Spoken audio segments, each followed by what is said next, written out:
Describe him to me. And Muslims, look at the description of your Rasul. And for some, this would be the first time you hear what your Prophet looked like. I saw a man of striking appearance. ظاهر الوضاء أبلج الوجه, radiant face, حسن الخلق, beautifully created.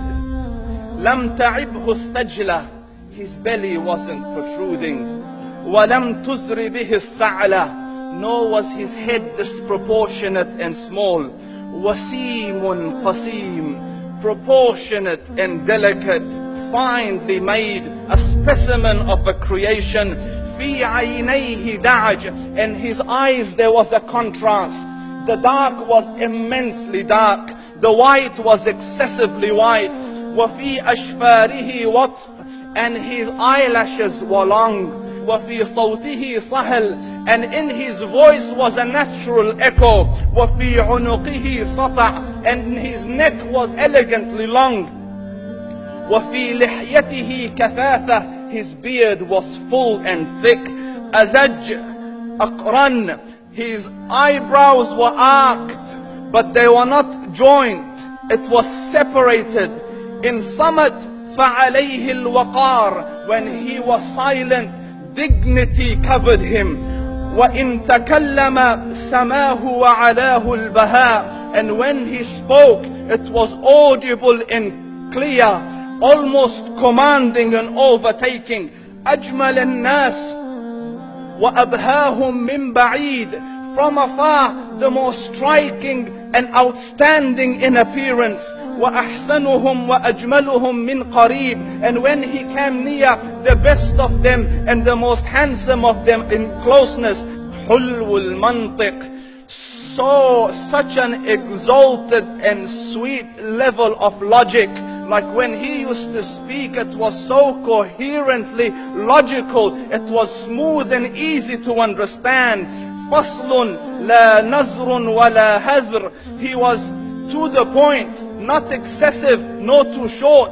كأن منطقه خرزات نظم يتحدرن, his logic, his utterances, his words were like jewels coming out of a necklace, calculated, polished, one after the other, it would flow magically. ربعة, he was medium in height. Your eye didn't have to strain to look up at him, nor was it tedious to look down at him. He was a comfortable sight to look at.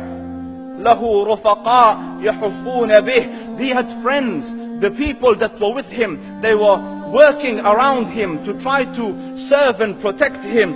إن قال سمعوا لقوله, when he used to say something, they used to hearken to what he used to say. وإن أمر تبادروا إلى أمره, when he commanded, they used to compete to fulfill the command. This is Muhammad Rasulullah. This is Muhammad Rasulullah. Anas ibn Malik says, he says, I came out one night, it was the full moon night.